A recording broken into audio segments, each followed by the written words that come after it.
10 million in one day. Did this exceed your expectations? Yeah, it was a jaw dropper. I mean, if you look, Street was really looking for about 5 to 6 million, and this was really them coming out of the gates. Iger and Disney, huge in terms of sub growth. Now, some of the skeptics will say, okay, what's free? What could churn be? But nonetheless, this was really a home run coming out of the gates. You saw it in the stock. I think it's really part of a re-rating that's happening with Disney. Max, Rich Greenfield over at Lightshed told me earlier this week that the loser is not Netflix, that the loser is cable. Do you agree?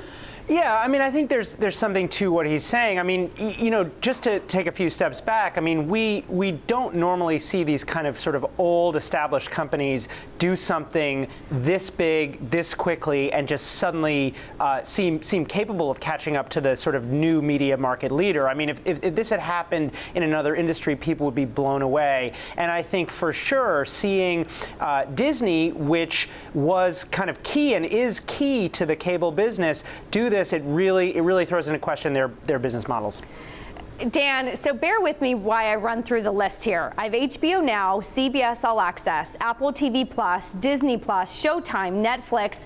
Is the joke on me? Is unbundling really saving me money?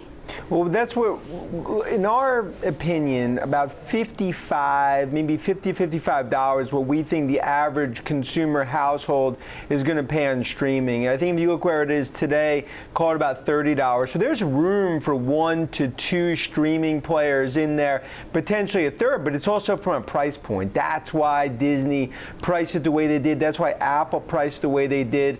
It's part of the cord-cutting phenomenon, but we believe there are going to be multiple winners.